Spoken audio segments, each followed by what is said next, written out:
Jim Moodie, Ian Simpson, welcome to Millsdale Foundation Museum. Boys, it's great to have you on the podcast. Great to have you here in Glasgow at the Millsdale Foundation Museum. How are you both? Good, thank you. How are you? Really good, thank you, mate. Nice to see you. Simo, nice to see you. Thank you, Dave. We're up here to hand over some of your bikes over to the Millsdale Foundation Museum, some of the TT winning bikes, the British Championship bikes. I think it's going to be a fabulous day ahead of us. I think we've got something like 700 guests that are coming up this afternoon to witness a handover. There's a selection of bikes over the back as well. How did that all come about? How are we here today to hand over the bikes? We were talking about it a minute ago.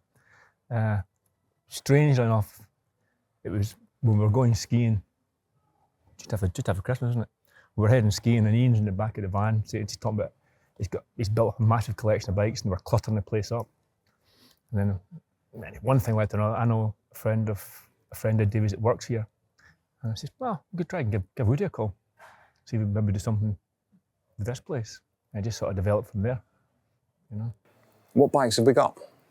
To list it for people that are listening in and watching on that can't make it. I've got a few bikes in here. I've got my 91 OW01, got my TZ350 that we've done the European Classic Championship with. Got 1100 Suzuki Classic super bike. My dad's TZ750, my dad's TZ350. My Fizzy, RC45.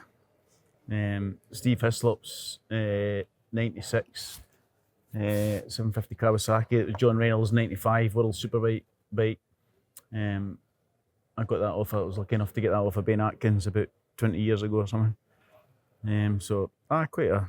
And then Jim's got a load of his bikes as well. So, what have you brought with us, Jim? I've got my Loctite 750 Superbike from 1994, my 1998 Fireblade from the TT. 2002 R6 from the TT, 2002 R1 from the TT. It's a huge amount of history. How many bikes he's forgot? You showed me pictures of them earlier on. There's these raft of bikes that come up, but it's history of the sport, and as we've got today as the Scottish legends, as you both are. Did you notice they put a space in it as well? Yeah. 2 Scottish legends of motorsport. Used to be legends, now legends. It's not lost on that, I think, people with the history that you have with the sport, the pair of you, with British Championships, with the TT wins that you both have. It's just such a rich history. You look at the bikes and they're iconic at the end of the day, with the Loctite Yamahas, with the V&M bikes, with the Castrol bikes, with the OW01. It's a phenomenal amount of history. When you look at the collection of bikes, what's the biggest memory for you first, Jim? Out of all of those bikes, what's the biggest memory? They've all got memories, different memories, you know. Well, the R6 and the R1s, the V&M memories, because they were great people to run with. You know, Jack and Steve were, I think, they're the best team you could ever want to run with. There was just no bullshit, no glamour, but just done the job 100% right. So that was that. Loctite bike, it was the second year in Superbike. I led the championship for quite a lot of the year until he overtook me. So that was quite an interesting year. And the Fireblade thing was really good because I started that season with absolutely nothing. Managed to get a deal with Honda to do the Northwest and the TT. And the TT didn't even go according to plan because it had been kind of wet. I led the 600 race and the rain came on and these nutters here, him and Rutter came flying by me in the wet, which I gave my bollocking for at the end, do you remember? And so come Friday, I had done absolutely nothing. And the Fireblade was definitely regarded as being old hat. So not only to win that race and annihilate the lap record, that was another good memory. But a lot of the memories are not the bikes, it's around the bikes, it's all the people you're working with and you know the stories behind the bikes. And it is. That's the privilege of sitting here with you both, and as we've sat with Jack Val before, the privilege is listening to the stories that are behind the results. Like we said before we came on, I've got the chronological list of what you've done and your achievements, but that's 5% of the overall story, isn't it? Simo, what's your best memories of the bikes that are upstairs? Because you've got Dad Bill's bikes up there as well. They've all got their own wee special stories. The bike that's probably most special to me is my TZ350, that because my dad's built that. He's built the frame, the swinging arm, the tank, the yokes, basically everything on that bike, and getting like a, it's obviously a TZ350 engine, but they used that for about 4 or 5 years in classic racing, probably more than that actually. And that's got a lot of memories. Sometimes the best fun's when you start racing, because you're just going in your van with your mates, and it's not so serious, and you strive to race for, Honda, Ducati, or whatever, and then if you're lucky enough to get there and do that, you realise you actually had more fun and a better laugh with your mates when you started. So when I finished racing, I'd done a bit of classic racing and went back to doing it like how you started, sort of thing, with your mates and in the van going in your holidays. So I sort of done a full circle. You start at the bottom and then get up into the first garages and the signing posters and the pit lane walkabouts, and then eventually topple off the end of the garages and back down in the gutter again. So that's back down in the gutter. Beautifully put. I'm happier in the gutter. That's just me. It's the experience. Isn't it? We try and explain this to some of the younger riders now, and that there will come a time where you're going to be in your local supermarket and you're going to come to race meetings, and it will be the older people that recognise you, but enjoy that time while you can, because it's so important, because it doesn't last, exactly, it doesn't last forever, does it? But then the counter to that is you're at work. It's so intense. Once you get into a factory team and once you get onto the pinnacle of your careers, the intensity that it comes with and the pressure that comes with that, all of a sudden it changes the role completely. Well, it makes it hard to enjoy it. The only real enjoyment then is it's the race and winning the race. The rest of it's just hard work, especially race days, when you're sort of getting dragged about and you're trying to get your head into a race and you're getting dragged to hospitality this and PR this and track day, pit lane walkabouts and things, and all you want to do is just think about the race. Very aware of that. When you're a beginner, you don't have any of that crap. You're unknown, you're not invited. They're trying to bring people up onto the stage at BSB, bringing riders that I'm acutely aware that when I'm talking to Brooksy and to Tommy Bridewell and to Scott and the BSB lads, their heads are elsewhere. They do what they have to do and they're brilliant on stage, but they're thinking about the next race. They know they're thinking about preparation, hydration, fueling. They want to be somewhere else, and I fully get that. And it's a difficult situation to be in. But take me back to the beginning. When you two first met, let's talk about the early days of racing, when it was really good fun, out the back of a van with your dad. You guys coming together, the same part of Scotland, and when I first got, you can't shake each other off. He was doing all the winning in his 250 LC, and I can remember he was so fast on that, and I got a Mark III Gamma, and I thought, right, I'm just going to keep. I remember at Knockhill, got my new bike. My dad had raced at the TT, and I thought, right, I've got a better bike than Jim now. I'm going to be able to keep up with him. You're missing a bit. He wouldn't let you go to Beveridge Park because he wouldn't let him go to Beveridge because he says it's too dangerous to go to Beveridge Park, so he's just put him straight to Knockhill. Right, when you just throw it out. I can remember waiting for him and going out behind him in practice and thinking, right, whatever he does, I'm just going to do the same and follow him. And it only lasted 3 corners and fell off at McIntyre. I thought, if this bike can go around that corner at that speed, I can do it as well. But there's a bit more to it than that, obviously. It's a bit of a baptism of fire. 86 that was. 86. 1986, yeah. Which is when you're following in the footsteps then of your Mackenzies of this world, because he'd gone to Grand Prix at that time, hadn't he? Pretty much. Neil was the man. He was just Neil was about to get his the guy. HP Honda ride. So that was bringing Scottish motorcycle racing more to the fore yet again. And Donny McLeod as well. Armstrong, yeah. Yep, the Silverstone Armstrong days, of course. Brian was on his way, but he still hadn't quite made it. He was on his way up, but he hadn't got to where he got to, Because that was the time for Brian, wasn't it? Getting to the late early 90s, Brian Morrison coming through as well, and yourselves.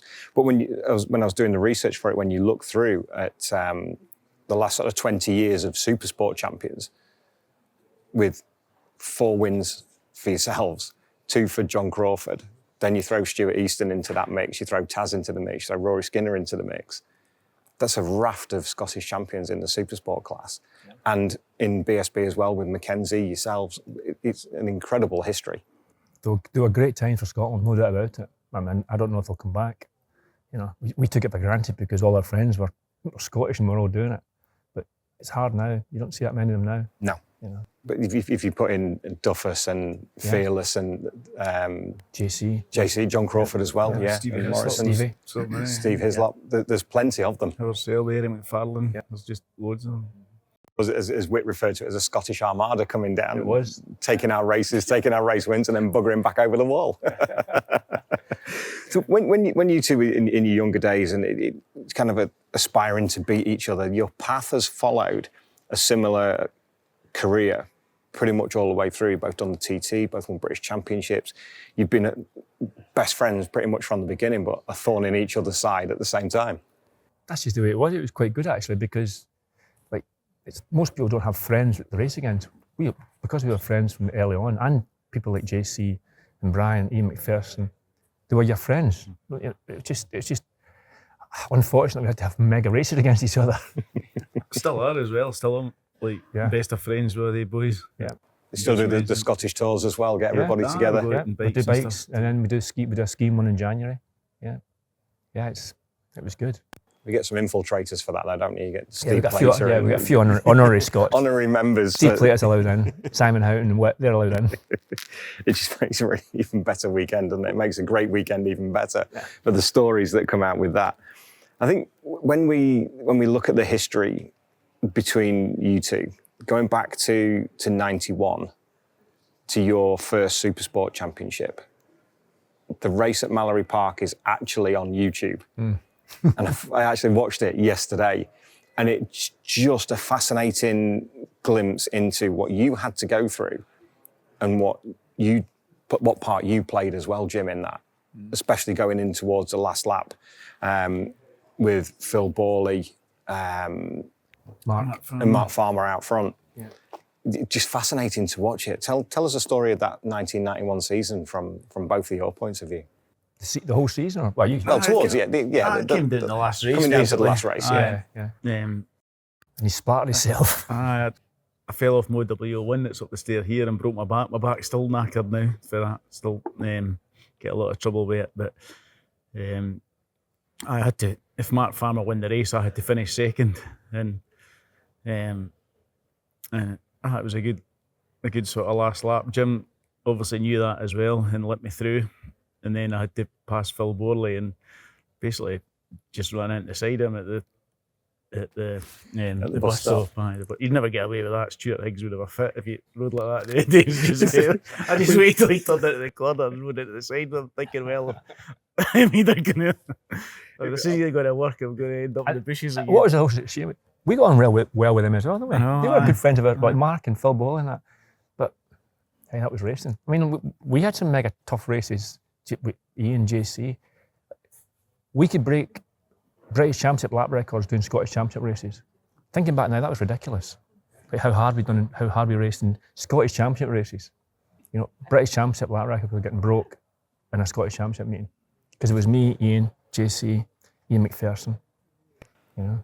It's the history to it, and like you say, you're all racing against each other, pushing each other on, bringing each other forward, and watching that video is. I know we've spoken about that incident before at the bus stop, and now having actually seen it, it's just let the break. You've just got to go through. I'm either going to come out the end of this or I'm not. And the congratulations on the slow down lap. Everything worked just brilliantly to take that first title. So I measured the man at Phil Borley, and he was some rider, proper hard man as well, and never even said anything, never even complained. It was a good job it was the last race of the season because I'd been getting it at the next one. And Mark was bloody hard. He was a hard rider as well, wasn't he? Mark Farmer's a brilliant rider. He was absolutely He brilliant. was very, very underrated. You know.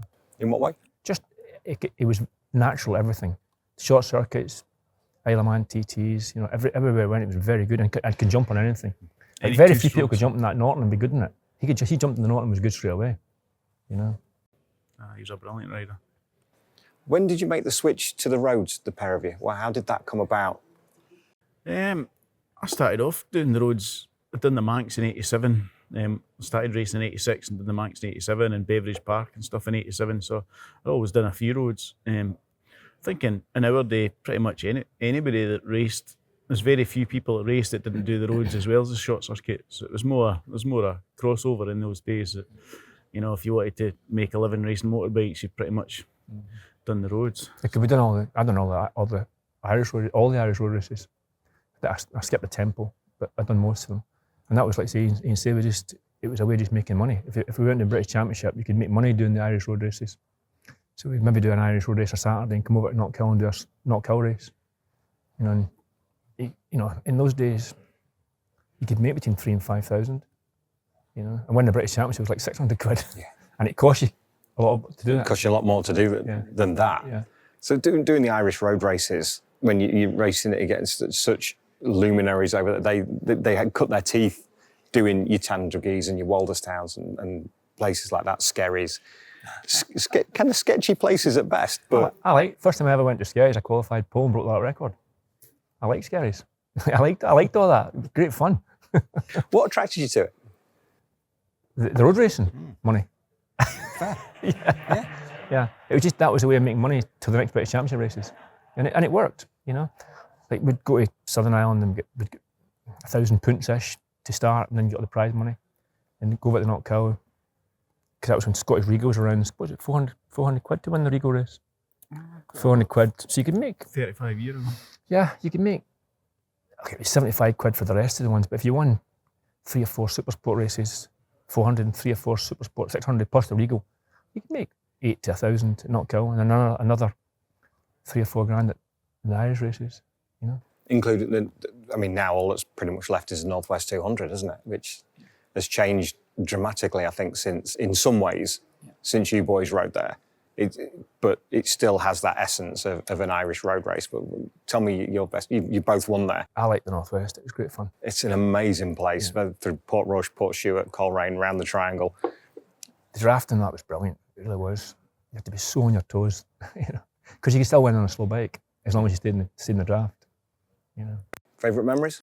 I love the Northwest and the TT and stuff. I still do. I still go every year at the TT, especially to watch and stuff. And I always get a good laugh going with my pals. I remember, because they're getting really strict now where you can go on your trials bike and where you can't go. You know, years ago we used to just go anywhere. You know, we're all country boys, so you're not leaving gates open. You know, if you see a sheep couped over, you put it in its feet or whatever. You know, you're not like. So that you don't get any hassle for the farmers then, because you go around the edge of the fields and stuff. Picking sheep. But so we're at, one time the trials bikes, and we were watching near the veranda. I was seeing this guy shouting and swearing, and he's on like a wee pit bike thing, and he's shouting and swearing, and what's wrong with him? And is he shouting at us? No, I can't be shouting at us. And anyway, he was. So he comes running over, and he's tried to catch us up, and he couldn't. It was like Keystone Cops. He's trying in this wee bike. So eventually he decides to put the bike down and run and pull one of us off the bikes. So he goes to my mate Titch first, because he's only a wee guy. He thought, right, I'll pull him off his bike. But he happens to be the best trails rider by a mile out of it all. So he's doing trick riding. Every time he'd done a lunge for him, he went a wee bit faster and then stopped and waited for him to come up and catch him. So he's trying to pull him off the bike and going around in circles. We are absolutely creased up laughing at this. So eventually he realised he wasn't going to get him, so he's shouting and swearing and carrying, he's going absolutely berserk. You lot are killing the TT and everything, you know, you're not even interested in the racing, and you've no interest in it. You just come here to wreck the place and cause trouble. And Robbie Burns says, we just come here to shag your woman and drink your beer, you know. So that set us off laughing again. And so eventually it went on for about 10 minutes, and he's shouting and swearing. And Andy, one of the other boys with us, says, right, I tell you, if you don't shut up, I tell you what I'm going to do. And he's still shouting and swearing at us. He says, right, that's it. One more word. He says, I'm going to hold you down. He's pointing at me. He says, he's going to take all your clothes off. I'm going to ride away with your clothes, and I'm going to throw your phone in the bin because you're too old for me to batter you. But that's what I'm going to do. And he said that deadly serious, and we're all looking going, he is actually going to do that if he doesn't shut up. So he did shut up and wander off before he got stripped naked, and his phone thrown in the bin. Anyway, I don't you shouldn't really ride your trails bikes in the and the field isn't the Isle of Man, I suppose I better say. Yeah, no, different times. Different times. Different times, but so much better times. We were out last night and talking about the stories behind the stories, and that's the privilege of doing the podcast and talking to you both, is the stories of how things happened and why they happened. The results are great, and the results all speak for themselves and will stand the test of time. But the stories of when you go to the Irish road racing and the nights sat outside the campers, the nights in the bar, that's when it's like talking to Roger Burnett and Roger Marshall. That era was so good because you enjoyed yourselves, it feels, far more than the boys and girls do these days. We certainly enjoyed ourselves, that's for sure. Yeah, it didn't feel like it at the time because we were obviously still trying to progress. And I think back now in the early 90s when we got bits of sponsorship, but we were still not really what you call factory riders, were we? Travelling through Europe. We had some great times travelling through Europe. But it didn't really feel great at the time because we were still skint basically. And everything was quite tight to get to the next round and make enough money to get to the next round and compete in that. But looking back now, I think they were the best times. They were great fun. Like the early 90s, we did either share vans or trucks together, or we'd take people like JC and Duffus and Brian, and we'd all sort of like go in each other's trucks, and they were fantastic. I remember being on the CBs and driving Germany, and you're getting flashed with folk in BMs and Mercs and stuff to move out of the way. So we're talking in the CBs when it's all clear to go out and like past stuff. And there's a big fat German in a brand new Merc that's waving out the window at Jim, like obviously recognised his sunroof is open. His sunroof is open.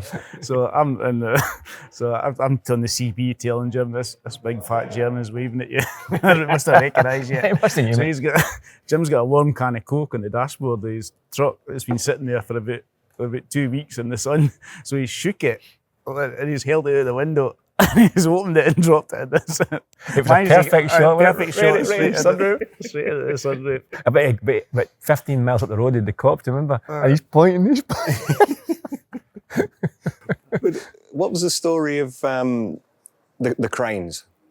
Oh, Innsbruck, aye. In your dad's appearance in this one. Aye. One story that I remember reading about. Aye, so I think we were going to Salzburg. And we're knackered. Been driving to about 2 or 3 in the morning. Like left Scotland, obviously, drove there non-stop and thought we'll need to stop for a sleep. So we pulled into a car park. Both our trucks that time. Aye, we did. Aye. So both had our trucks and pulled into a car park in Innsbruck. Thought I'll have a sleep. We'll get some breakfast in the morning, a wee coffee or something. So about 5, we'd only just got to sleep. About 5 o'clock in the morning, there's somebody's knocking on the door. Yeah, what's? So like, I missed most of it because they were banging his truck. So banging in my truck, telling us to move, you can't park there. So we'll move in the morning, away you go anyway. So went back to sleep, didn't move. Woke up in the morning and they've blocked us in with some cranes and some old trucks. And then left, thought, this obviously thought, right, we're not going to be able to get out, we're going to be locked in till the police come. So we woke up in the morning, like 9 o'clock or whatever. So Jim's went and got his crowbar and he's managed to break into this crane thing, knocked in in neutral, gave a bit of a shove and it's disappeared away off.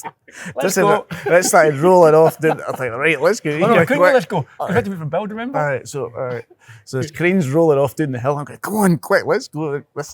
God knows where that's going to end up. So I think, where's Bill? And shouting at him, eventually came running around the corner laughing and giggling. What have you been up to? And he'd desperate for a shite. He'd went to this security guy that'd been chasing us, went to his office, sat in his door and had a shite in his doorstep.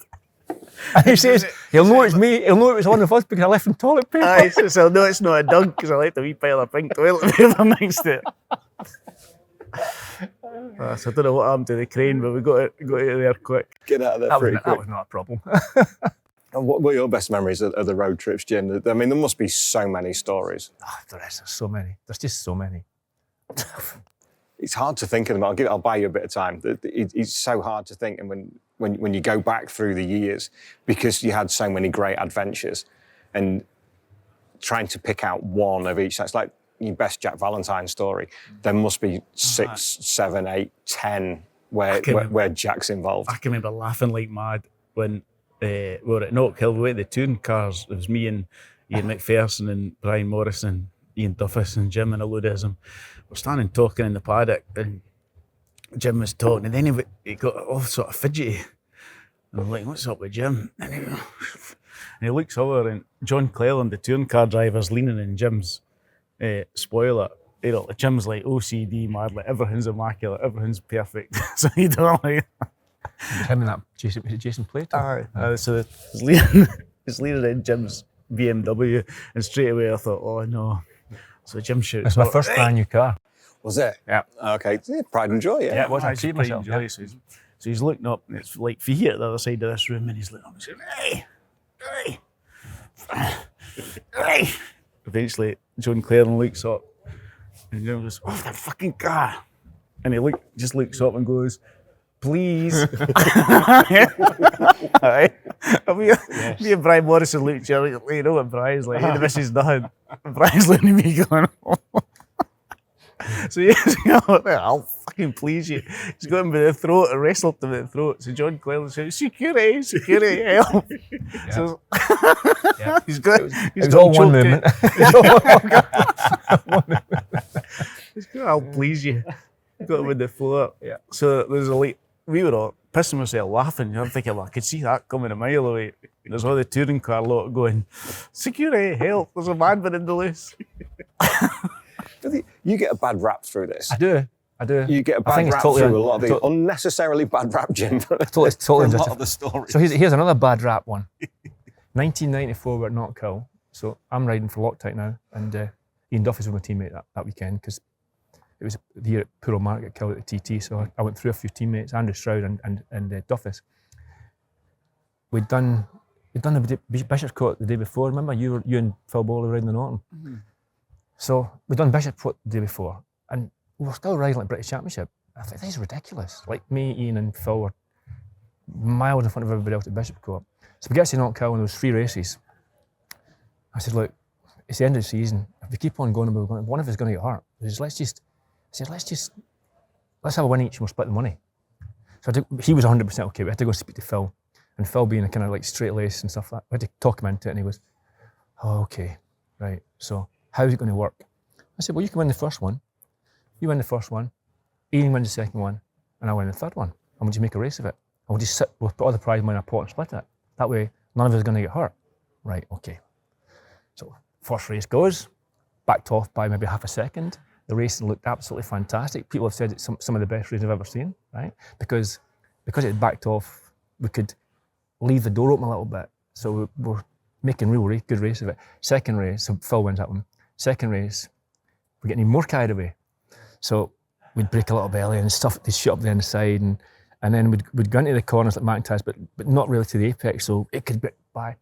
And like I said, it must have looked fantastic racing, didn't it?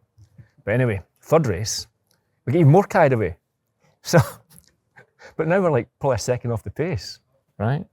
So it's my race to win. So it was 8th or 9th lap, it was 10 lap, whatever it was, right? It's actually, Roger Bennett came scuttle up the inside of me. I went, oh no. And I'm behind these two, and these two don't know yet, right? I'm like, shit, what do I do? Because they've got to realise Roger's involved in this because we've got to get him out of the way. I thought, I need to wait till Roger passes the both of them. Then they'll realise we've got to go a little bit quicker, right? So I'm sitting there, he passed Ian and he passes Phil Bowley into the hairpin, and it's now the last lap. So I'm 4th on the last lap, and this is the one that I'm meant to be winning, right? I'm like, oh shit. So these two pass him up the straight. The Yamaha was good, it wasn't that quick. Roger had a quick bike. So I had to absolutely bar him out of the way to get past them, to get back in position to win the race. But I didn't realise he went off the track. Roger in the field. Anyway, I squeezed through, whooshed through Phil, whooshed through Ian, hairpin, won the race. So I never seen this bit because we're in the little Fiesta victory car. So I've got my back and Ian and Phil's facing back the way. As the car drove off, and they're absolutely pissed themselves, howling, laughing. He goes, You don't know how close that was. He goes, what? He goes, Roger was running up to get you. Right? He goes, just as the car pulled away, Roger was up to get you. So I looked round, there's Roger standing right enough, right? I went, oh, shit. So what makes it worse is Rob Mack, being Rob Mack, rather than calm the whole thing down, he says, hey, let's wait, let's see what happens after they come round from the warm-up, from the parade lap. This is going to be hilarious. So he over to watch, anyway, gets back. And it's the victory lap, it's the rostrum and everything. And there's Roger fuming. He made a big mistake, didn't he? What can you do? He started poking at me. So he's No. big. Roger's about, what, 6'2"-ish? He starts, I'll never forget it. If you ever, because Roger spoke like that, ever. He got about 3 evers, and I just said, don't ever poke me again. And I got hold of his finger and just put him right down. Like I say, I think it's Poking me once was okay, twice was not okay, 3 times was definitely not okay. It wasn't my fault because I barged them off. I mean, fair. But I didn't need to get poked about it. You didn't need to get poked about it either. That So was we the never difference. spoke for years, me and poor Big Roger. I still think it's an unfair reputation. It's like we were doing a little bit of research for the show. It was a 400cc race at Brands Hatch, and who was out in front? It was What are we talking about? Darren Mitchell. Oh, 91? 91 was a 400 race at Shit, Brands tell Hatch, you what, and you turned around and you were giving him some sticks. So I still think it's unfair, the reputation you have, Jim. Yeah. I can't remember what happened to that, but yeah, we had There's something at Paddock Hill. It was at Paddock Hill. We had a bus stop. You'd never seen gesticulate. You kept looking around for him. I think I kicked him. You did. I kicked him. I tell you what, that was when Supersport was hard. Yeah. No, Supersport, right? It wasn't 400 race. 400. 400. Yeah, it was. 400, there was you, me, Foggy, Steve Hislop, Ziggy, Steve Ives. Who else was doing it there? Edwards. Mike Edwards. Mark They were Farmer, Mark Sean Farmer, Emmett. They were hard races, those 400 races. Joe McGuinness. Wait, there's a few. John McGuinness. Yeah, Witt as well. Yeah. Bike, yeah. Super hard to win those Full races. of doers, every single one of them. And you won one of those, because you remember them at Alton Park, there was Foggy, Was. you Stevie, guys, Yeah. because Foggy was He was Witt in on the Honda. 250? Yeah. He's in the Suzuki RGV. On the RGV 250, yeah. That's when Foggy said about turning round, and all he did was look around, and just one eye looking at him, because Witt's eyes are one of Foggy's greatest lines. But you know, the reputation, I think, is unfounded. Absolutely. After the conversations we've had last night and that we've had so far, I think that the Mad Dog Moodie thing, I think it's... Absolutely.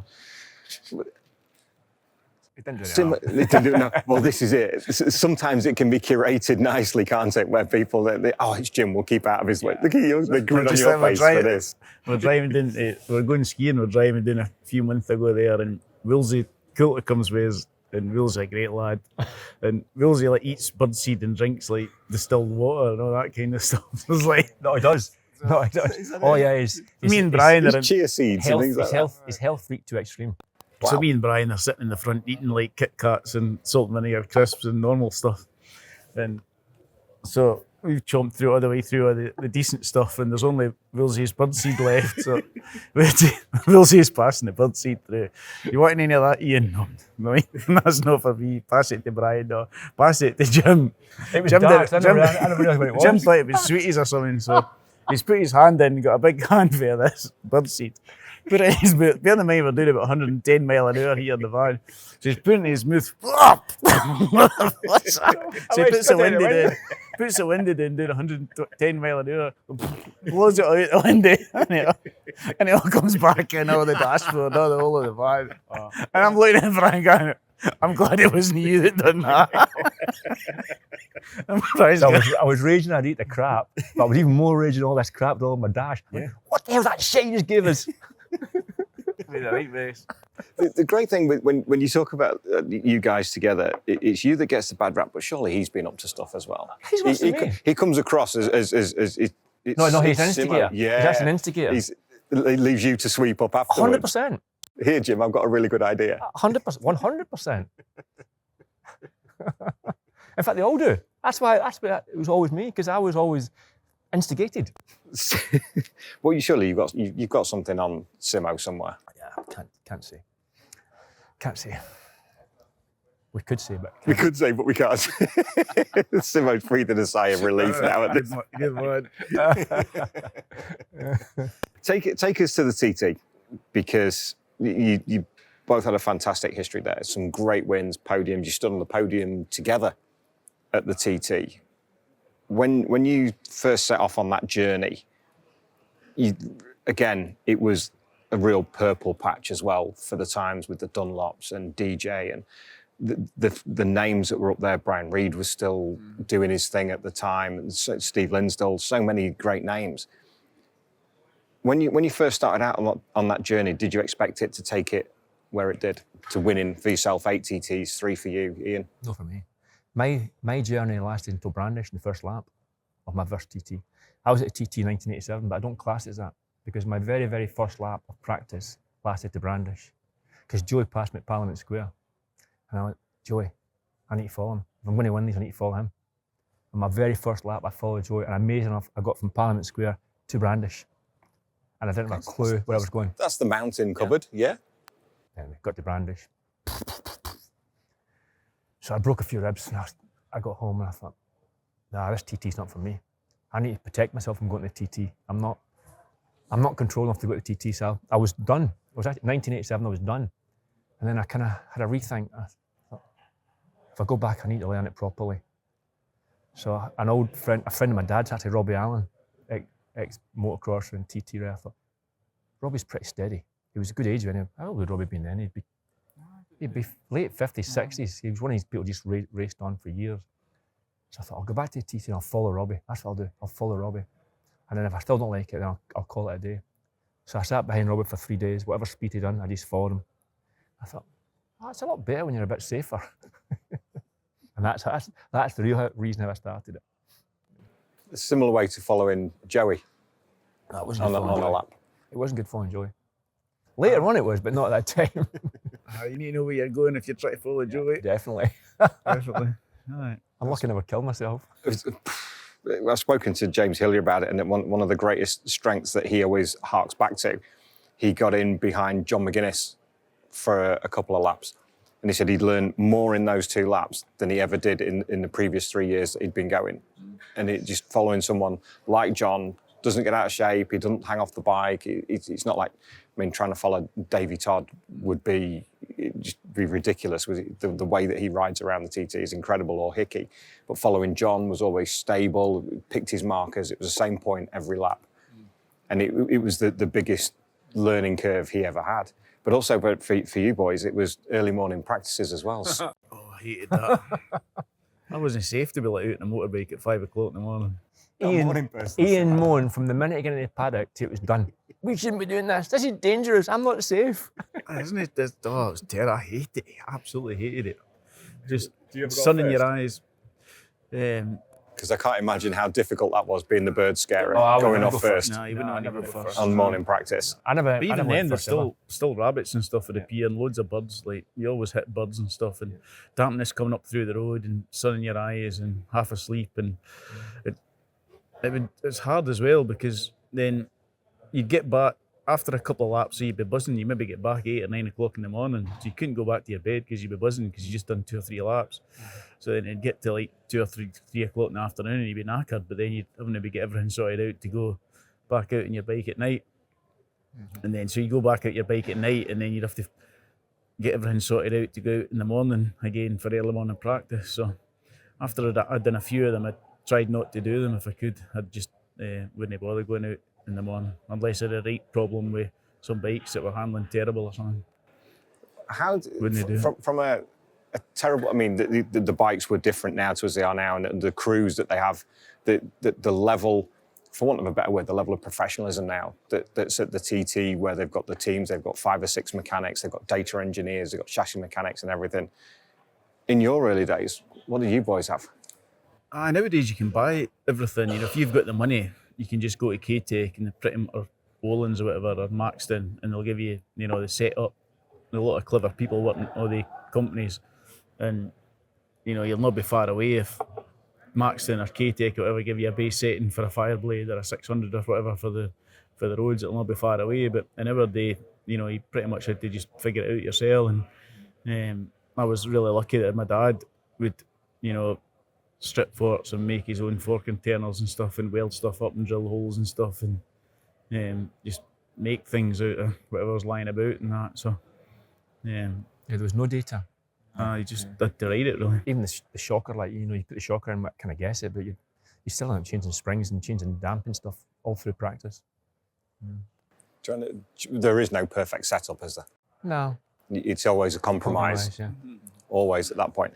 So when you're lining up and you've been away for a year and you're on the Glen Crutchery Road, and the first race, you've done all your morning practices, you've done your evening practices, and that first race start comes up, what are you feeling at that point? Because this is something that I will never feel, and it's never lost on me, the stories that we hear when you go through what is now the Arch, going into no man's land.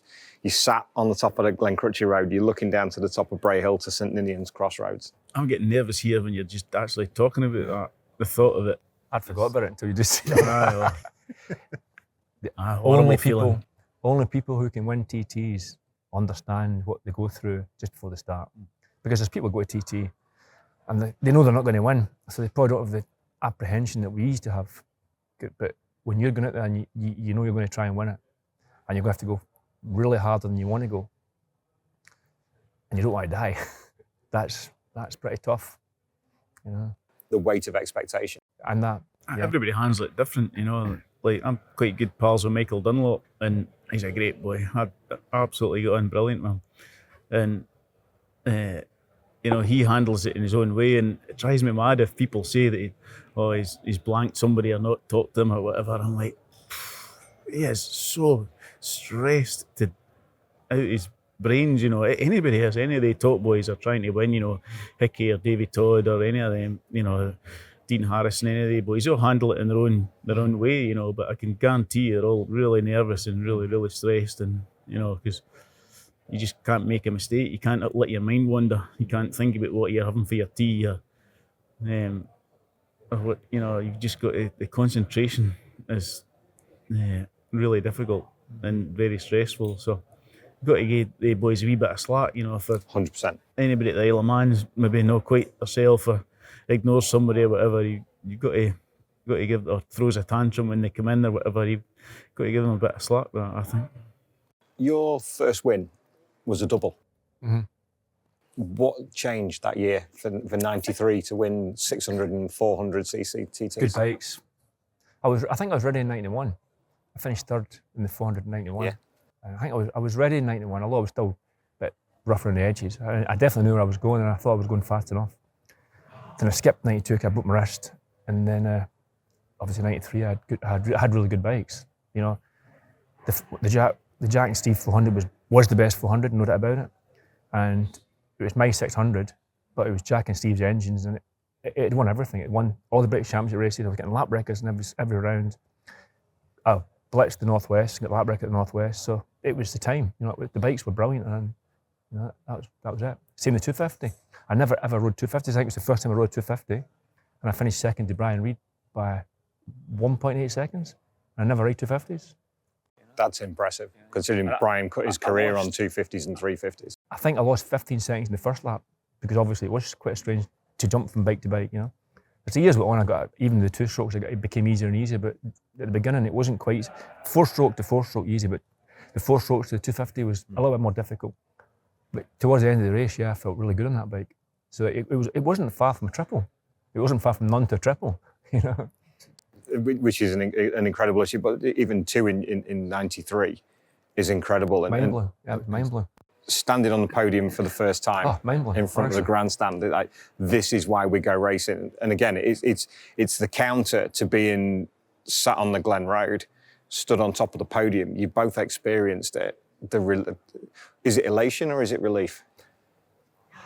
It's probably relief for all the hard work. That's for me it was. But the weird thing is, like I said, it was mind blowing. To win TTs was beyond, when I was growing up, it was beyond anything comprehensible. But the weird enough, seeing you walk down the stairs, move on. What's next? You know, like I remember speaking to Hutchie in 2010 when he won the 5, because he had lived with me. He lived with me all through that winter, training for it. I And I was in it. I had back in America, and I was saying, savor the moment, because you just don't know what's around the corner. Like, I never spent 1 minute savoring the moment, and I wished I had now, because I just move on. What's next? And look what happened to Hutchie just a couple months after. And I said, appreciate what you've done. You know? We've had this on the podcast, mate. It's a recurring theme of being in the moment and being able to appreciate what you're doing at that time. But the way that motorcycle racing is, it's the next session, it's the next race, it's the next weekend. Yeah. Everything is pushing forward. And we said last night, it's incredible how people are easily forgotten about in the paddock, because everybody's just looking forward to the next event, the next session. And it just, you either move forward with it or you step back and you do your own thing, as you've done since you step back from the paddock. Simo, you've had a bit more involvement over the years in the paddock. It's amazing how things change. But when you're in the midst of the TT at its peak with DJ and Hizzy, yourselves and the Dunlops, so many names we said before, what are your greatest memories of Joey? I was his teammate.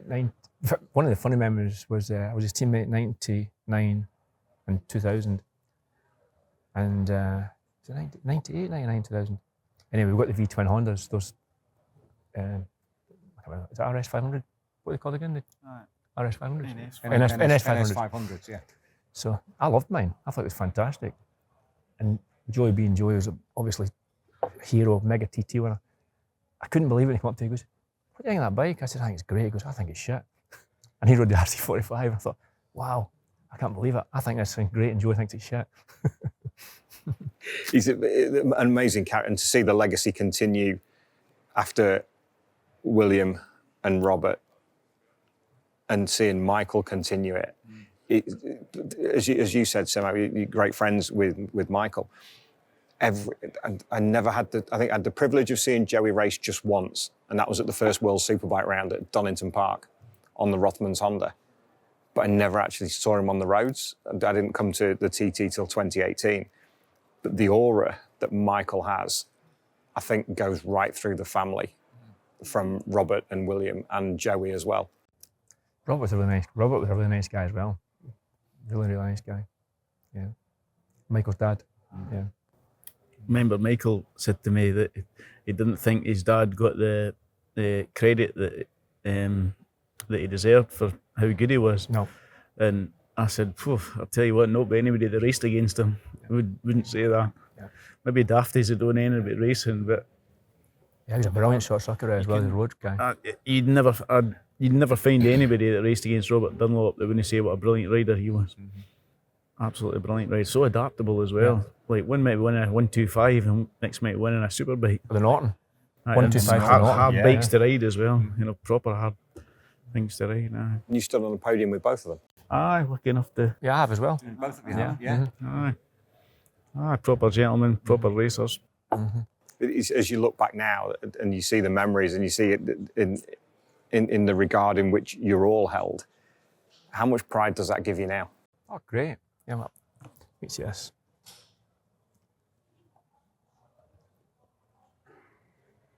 It's still on my phone to this day. Wow. William and Robert, I presented the trophies to them. How fabulous. It's a great tan you've got there, Jim, as well. That Florida tan. The Florida tan's looking well there. Yeah, I presented those two their trophies. It was great. Yeah. How absolutely fascinating. When you move on with your careers and you ride for Big Jack, that I think is, when you talk to Big Jack, he's such a larger than life character. So funny. Brilliant. He doesn't even realise he's being funny sometimes. I can remember we were in the TT, like Honda Britain, everything all like professional, and Jack's getting all the riders and mechanics together, and he walks in and he goes, right, you lot, no swearing, we're all laughing. He didn't even realise he swore. He never even realised he said it. He didn't even know we were laughing at it. That's just Jack. Yeah. The best team I ever rode for was Jack and Steve, B&M as well. Brilliant. Just the best bikes, you know, absolutely neither of them had any interest at all in pot plants and fancy flowers and polishing trucks and Just go racing. and just interested in racing and wanting to win. The pair of them, great. And you know, they wouldn't put stuff on the bikes if it was rubbish. You know, a lot of teams you rode for, they put I don't know, different shocks in the bikes because they got money for using them or whatever. But you know, Jack and Steve wouldn't do that. You know, they'd just make the bikes as best as they possibly could. You had a great affinity with V&M. Yeah. A lot of your biggest achievements are with Jack and the late Steve Mellor. Yeah, yeah. I mean, I think one of the very best ones was like when in 2000 I was leading the Supersport Championship for Honda, and then we had a big bus stop, Honda and made a bus stop. So, and the bike was brilliant in 2000. It was new for '99. It wasn't that good in '99, but in 2000, the Castrol bikes with me and Kurt McCarthy were brilliant. They were world-class bikes. Anyway, leading the championship, go to TT, big bus stop, me and Honda part ways. So I'm in the shit. So I thought, who the hell can I get that's going to beat this bike? So I phoned Enzo, first of all, Enzo De Clemente, who was riding Dean Harris for Dean Thomas. And he goes, he can't give me the bike. So I'm sitting there, next thing out of the blue, Jack phones me because they weren't doing British Champion at the time. He goes, you fancy riding the R6? He goes, I'm not sure how good it is, but I think it'll be good in the short circuits. I says, I don't know. He goes, I can't pay any money. I says, right, okay. He says, but I'll get the bikes to the meetings. I'll look after and everything. So I said, right, okay. When can I test it? So the next round was Snetterton. And he goes, let's do the test at Snetterton, whatever it was, like 2 days' time. I says, right, okay, I'll be there. Gets down to Snetterton. The bikes are straight from the TT. DJ was riding. Yeah, DJ's bikes. So he still had TT gear and everything. And out I went. Done a few laps at Snetterton. I thought, this feels pretty good. And also it's Pirelli tyres. I've been riding Dunlop tyres. So I'm in Pirelli tyres. The R6, never ridden it before. Done about 10 laps and it came in. I says, yeah, okay, the bike feels okay. Done a little bit of change because obviously DJ's a lot bigger than me. Softened a bit off the bike off. Changed the gearing, put a new tyre on it. Second lap, broke lap record. So I come in and I says, yeah, I think we're racing it. So then, did you take the championship that year as well? Yeah. Yeah, on two different, I think one of the few, if not the only time, that the Supersport Championship's been run on. Half the wins were Honda, half the wins were Yamaha. And on the Yamaha. But the fascinating thing about that is, through your career on the middleweight bikes, how the bikes had changed from the early days on the Supersport on the FZRs to then on an R6, which was probably the most race-focused middleweight bike that we've ever had. Mm-hmm.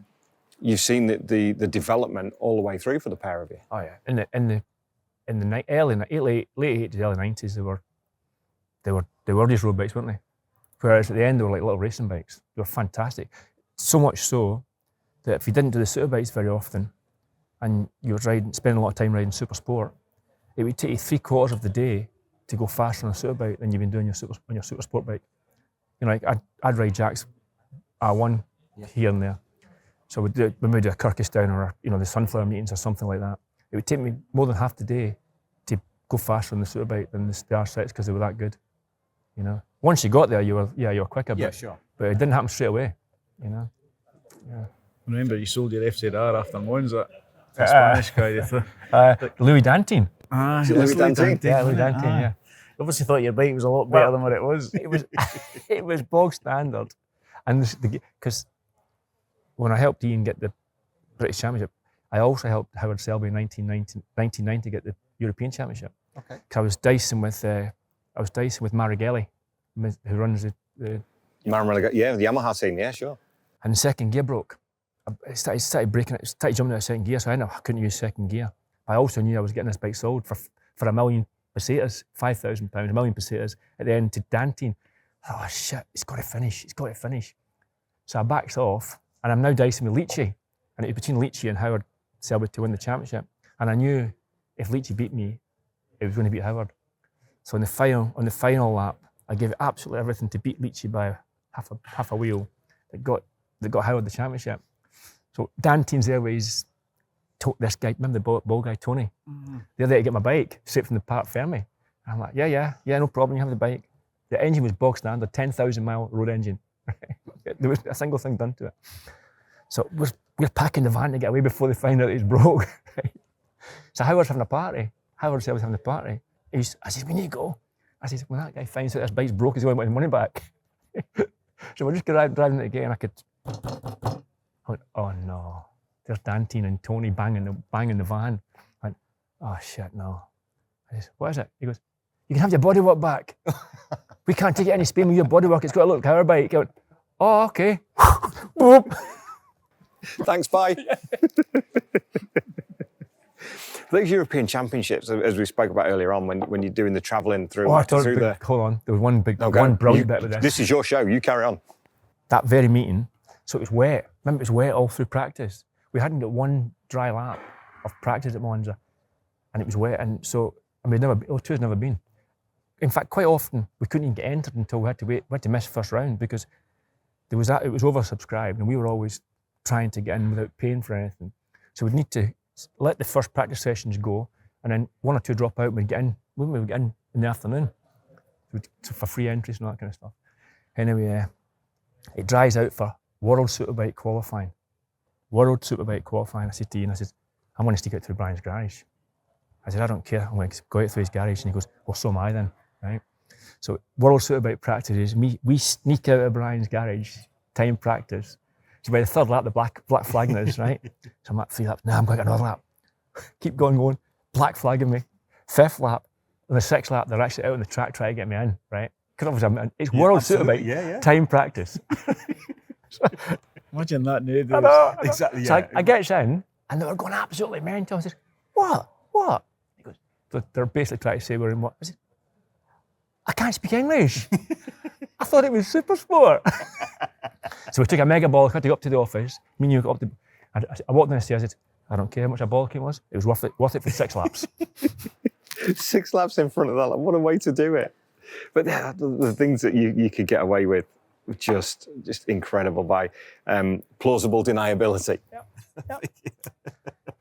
Oh, she's that dumb. That was the easy way. Didn't know, don't know. When you're back at the TT, we'll cover off on the TT as well, because I know time's starting to push on and we've got to be upstairs in the not too distant future. When the racing had finished and everybody went down into the town, the relief of doing that, of the final weekend, of the final race, the seniors done, and everybody just, the full release, whether you go to Bushies, whether you go down into Douglas, wherever, and the parties that were had, that relief you would never find anywhere else. No, best feeling Good in or the bad. world. Yeah, good or bad. Bad, it took a little bit more time to get back into the groove, but good or bad, yeah, that Friday night relief was just unbelievable.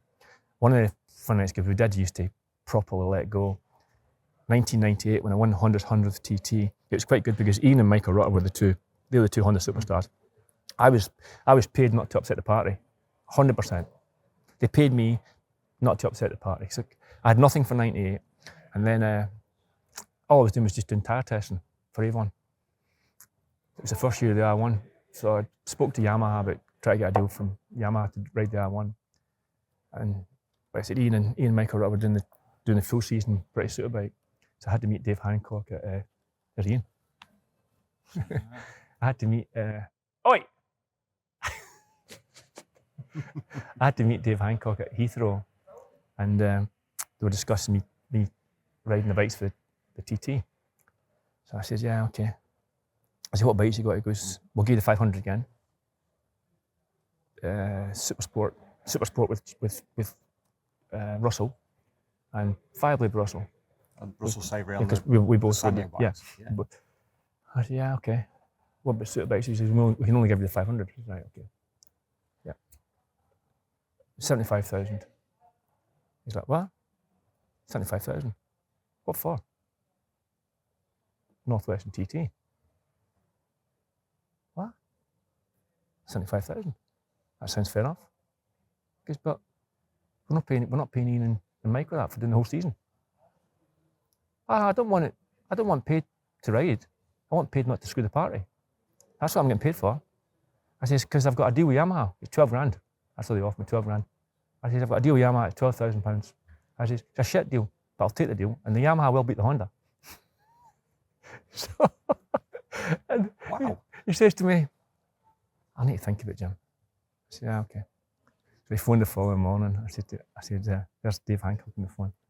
Hi. I've had a thought about it. He goes, I'm going to have to agree to it. I said, right, okay. I said, by the way, Dave, plus bonus. See, these are the stories. These are the stories that come to the fore. And I think when you talk to the certain mechanics in the paddock that we've spoken to about doing a podcast, and he says, Dave, I cannot do a podcast with you until most of the cast aren't here anymore because I don't want what's coming back to me if I end up going down that road. And some of those stories, then they'll fill you in on the stories, and you suddenly go, probably best if we don't share that one. we can't do things. No, absolutely. We're not going to throw anybody under the bus in any way, shape, or form. But you say about the Honda Accord. You were telling us a story last night about the NSXs. Oh yeah, when we company cars. Yeah. So yeah, all the Hondas get company cars, but Aaron Slayton and Colin Edwards get NSXs because they were obviously better than us. So I said, how much is this company car thing worth to us? And he says, it's 10,000 a year. I says, right, I want the extra 10 grand, I'll buy my own Honda. So what do you mean? I said, I'm going to buy an NSX, just give me the extra 10 grand. So at least I looked like I was one of the big shots, but it's my own Honda NSX. But we nearly went there. Thought that was going to go back. I mean, that was the car, wasn't it? The NSX. That's a factory World Superbike Riders car. There you go. You can just have that to play with. Yeah. To be fair, I only bought it so it was all for the image. They look good. Yeah, but it's still what I mean is for the image, because I quickly realised the more successful you looked, the more value you had. Okay. So I made myself look a hell of a lot more successful than I actually was to get the very, very best deals. That's an interesting concept. Like the best motorhome in the paddock. Yeah. Helicopters, all that crap. It was all a show. It was all a show to get to manipulate the very, very best deals possible. It's almost manifestation, isn't it? Yeah, it was. Yeah, I understood how it worked. It's like we were talking earlier. We had fun when it was fun at the beginning. It was fun, but when it became serious, obviously it was a living then. It turns into a business, doesn't it? At that point. You had, and like you said earlier, you're not in it for very long, so you had to get as much out of it as you could. And once you understand how it works, you like to make sure you've done okay. Tell me about the helicopter side of things, because they scare the life. I don't like helicopters. I'm ex-Royal Air Force. Fixed wing, quite happy. Rotary, not for me. But you quite adept with helicopters. Well, look, in 2001, because like I said to you last night, like I said, when I was riding for Honda in the UK, I was actually doing sneaky Spanish championship on a Ducati. We'll come to that story. I haven't forgotten. So Dernoghan smashed after I won the British Championship in 2000. Dernoghan smashed my leg to pieces in Spain 2 weeks later. So I missed all of the 2001 season getting operations on my leg. So I was bored. So first of all, I tried to help some people. I run a Scottish guy called Ross McCulloch, but I was still bored. I thought, you know what? I'd always had an inclination of like learning to fly the helicopter. I said, I'm going to learn to fly a helicopter. So even that was a good story, because I left Cadwell in my motorhome. I had a friend of mine, Russell. Russell said to me, go down to Wickham Park. I know a guy in there, he'll sort you with a helicopter. So I drive down. I had it in my head I wanted to just learn to fly a helicopter, and that was it. Drives down. I went in 5:30, 6 o'clock at night, and I says, I'm not sure about buying or learning to fly a helicopter. I says, what kind of money are in helicopters? He goes, what? He goes, can you fly? I said, I've never flown my life. Right.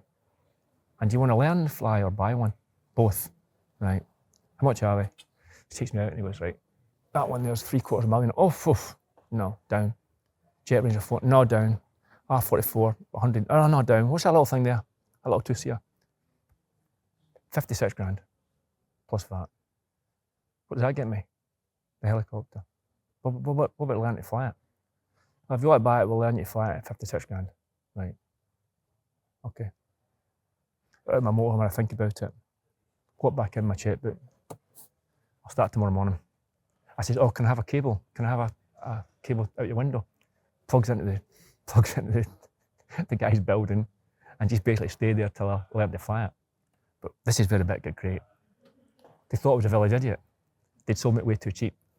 Oh, really? So I became friendly with a guy who was the ex-world sports car champion, Mike Wilds, who became really good friends with, and he taught me to fly. And it was him that told me that they'd sold me it too cheap. And he goes, halfway through it, they want to buy it back off you. They'll give you your money back. I went, oh, that's good. He goes, no. He says, just keep flying it. He goes, keep flying it. So I got to the end of my lessons, passed my test. He goes, they want to buy it back off you now. I said, so I said back. He said, no, keep a hold of it. He says, right, so what I do now is give them 2 of your hours for 1 hour and a 44, do your 44 conversion, the 4-seater conversion, right? Yep, fine. Sell it back now. He goes, no, go away and fly it. Go and fly for 150 hours and then give me a shout. So I flew it for about 18 months. I said, asked me done 150 hours. He goes, okay, bring it back now, they're going to get your money back. I went, you're kidding. He goes, and that's what he's saying. He goes, yeah, they thought you were the village idiot and they sold me it way too cheap. You know? That's incredible. Yeah. And now, as a qualified helicopter pilot, thanks very much, and the conversion to the R44 as well. Yeah. Thanks very much. And even that, like I said, it definitely helped in the status, you know. Do you still fly now? No, as soon as the racing finished, I had to go. It cost way too much money. They are expensive. Expensive. You never fancied the flying Simo? I can pedal a sprinter. That's about it. Yeah, the sprint will do nothing. It gets you from A to B, doesn't it? That's the one.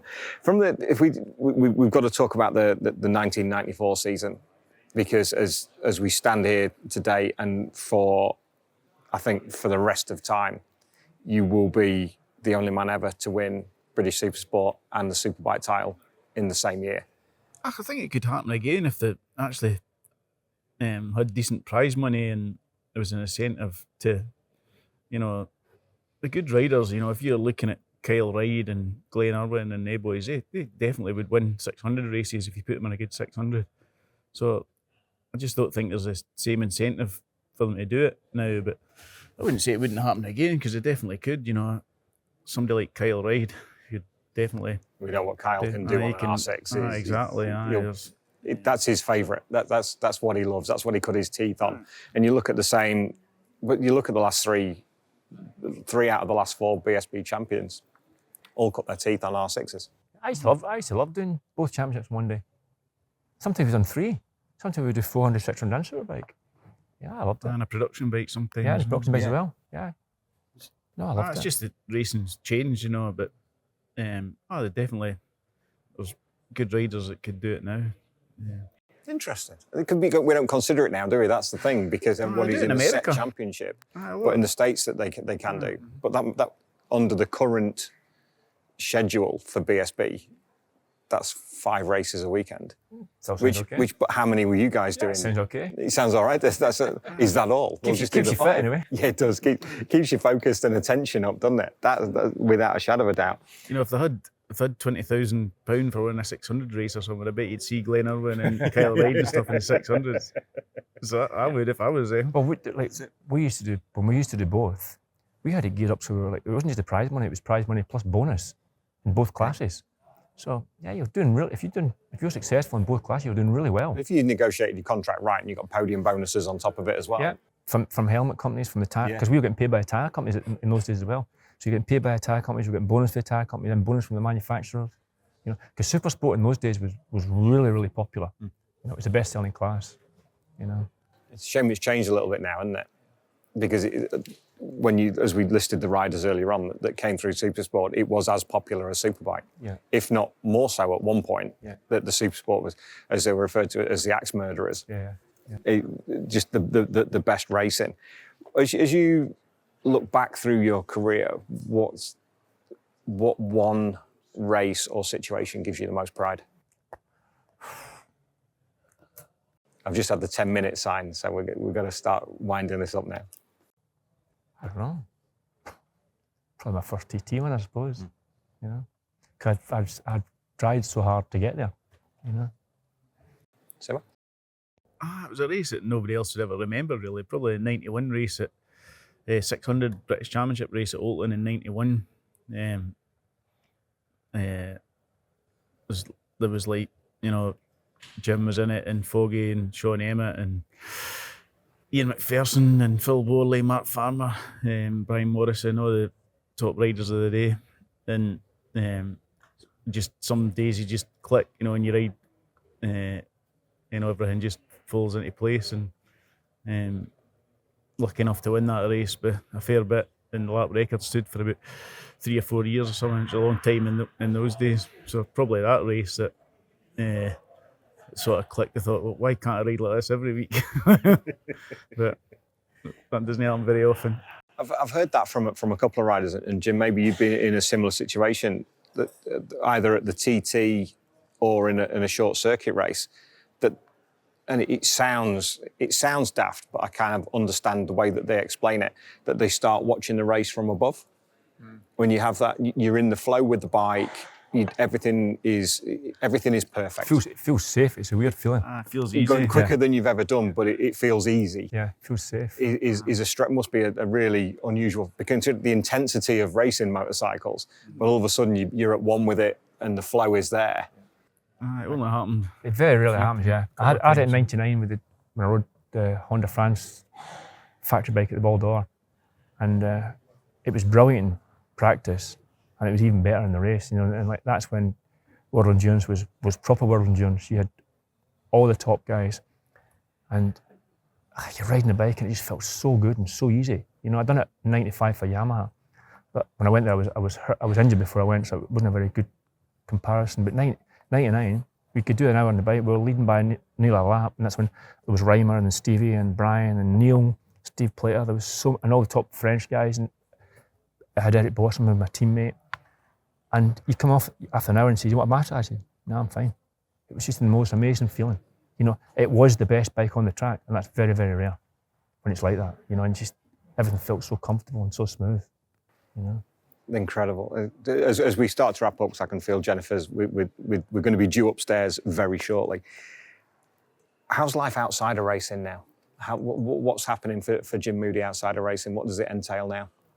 Not a lot. Cycle every day, that's about it. Enjoying what you have. Yeah. Simo? I enjoy doing bike tours. I'm just back for Spain. Plug the bike tour. I was just back for Spain. 12 of us went around Spain and Portugal for about 10 days, and that was great fun. Loved that. So do wee tours around Scotland and stuff. So I've got 4 folk coming up next week for a wee tour around the south of Scotland. So I just enjoyed doing a bit of track days with James Whittam, get a laugh, get to know people like Kyle Ride and Adam Jenkinson and stuff. A lot of boys that have... Jenko. Jenko's funny. He's always got a good story, Jenko.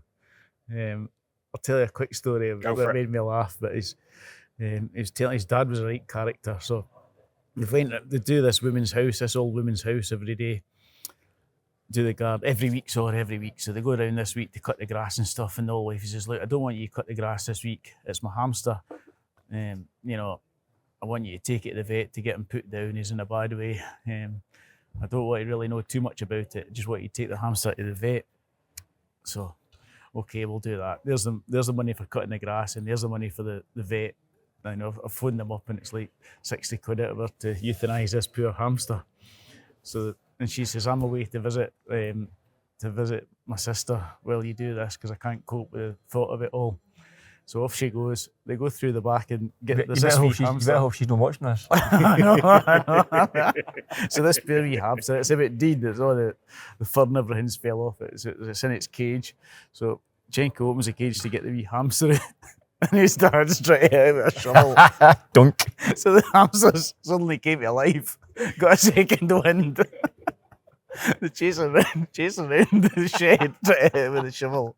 They eventually got it in a shovel. Eventually hit it, got it with a shovel, put it in a bag and tied it up and put it in the bin. And he says, him and his dad says, "Come on, we'll go to that cafe that I really like for the 60 quid. That's us finished for the day. But Jenko tells that story much better than me. Oh, He's a proper character.